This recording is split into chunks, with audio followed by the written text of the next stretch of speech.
Dorcas não era alguém que fazia as coisas e mandava entregar. Dorcas era alguém que convivia. Uma pessoa notável não é uma pessoa que supre necessidades por suprir, é uma pessoa que se envolve. Dorcas era extraordinária. E Pedro, quando ouviu isso, o que ele fez?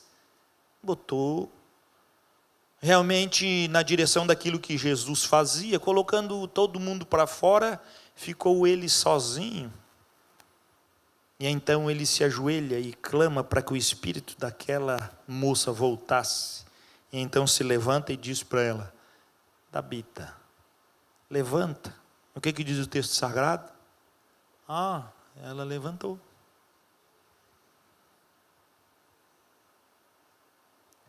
O mais impressionante, irmãos, é que 41 diz: e dando-lhe a mão, levantou-a, e chamando os santos, olha só, especialmente quem?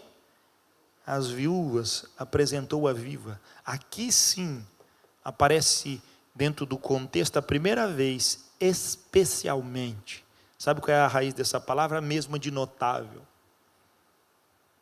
Dorcas, com a sua convivência, se tornou uma mulher notável. Mas ela não se tornou uma mulher notável por estar sozinha. Ela se tornou mulher notável porque as mulheres que andavam com ela também se tornaram viúvas notáveis. Dorcas não era uma pessoa extraordinária, e quando entrava na igreja, havia um facho de luz assim, em cima dela, e Dorcas andava com os pés em cima de nuvens, porque ela era a santona da igreja. Sabe por que Dorcas se tornou notável? Porque as mulheres que andavam com ela tiveram a primazia do que era notável como igreja naqueles dias. E quem eram essas mulheres? As viúvas. Dorcas entendeu muito bem o que era ser igreja. Dorcas entendeu muito bem que Deus requeria dela aquilo que ela tentava de todas as formas reter. Mas quando ela disse: eu não vou mais lutar contra Deus e nem reter o que Deus requer de mim, eu quero ser o que tu queres, Senhor. E ela foi um instrumento até de passar pela morte. Assim ela passou, para que pudesse por ela culminar toda a relação do que Deus queria que aquela vida fizesse. Depois do versículo 43, 42, nós ouvimos mais falar de Dorcas na Bíblia toda. Sabe por quê? Porque a Bíblia continuou sendo a referência dessa mulher. Olha o que diz o texto. 42, isto se tornou conhecido por toda Jope, e muitos creram. Tem um objetivo de Deus.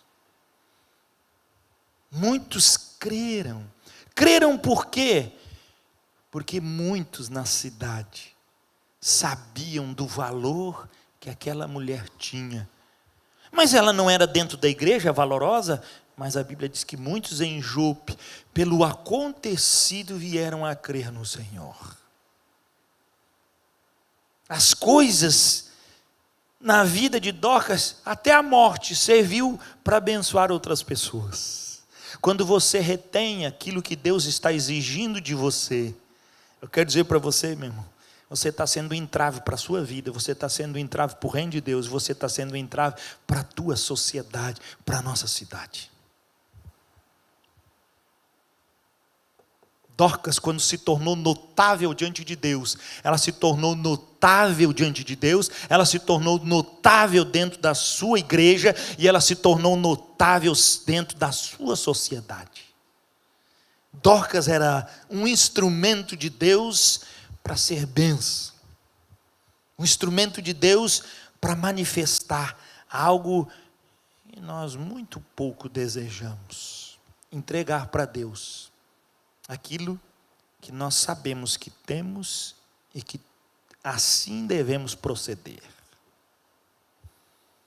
Pastor, por que o senhor está falando tanto nesse negócio?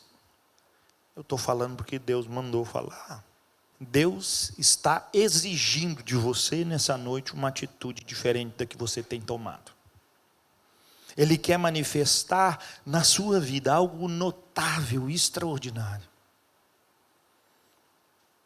Não precisa o caminhar. A Bíblia conta a história de Tabita. A Bíblia conta a história de Dorcas. Mas a mesma Bíblia está manifestando que essas Dorcas não acontecem mais no nosso meio. Eu não vejo mais um choro estremecido de alguém que mora na igreja, a não ser o choro dos parentes que estão ali em volta dele, que perderam. Porque não existe, irmãos, um culto fúnebre com alguém notável que anda no poder do Espírito. Não pode ter. Me perdoe, mas não pode existir. Por quê, pastor?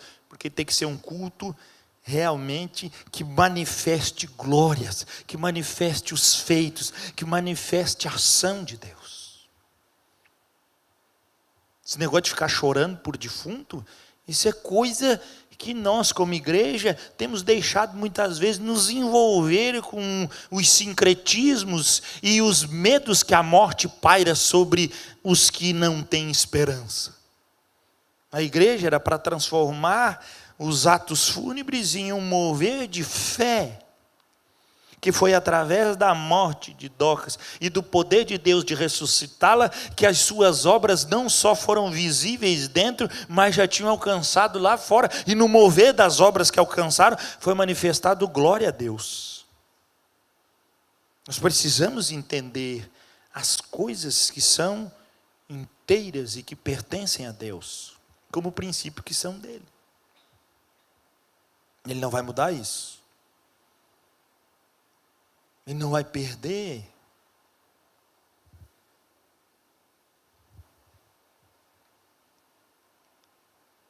Por que isso, pastor? Porque nada pode descer do céu.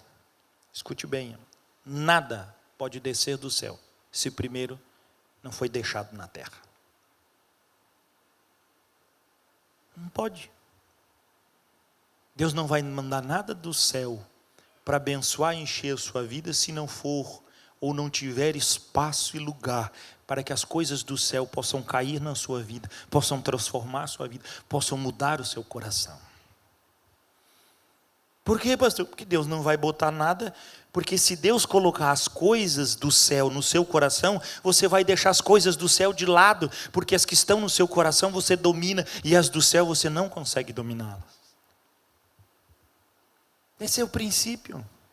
Ele não vai mandar nada do céu para nós, enquanto o nosso coração estiver cheio de nós.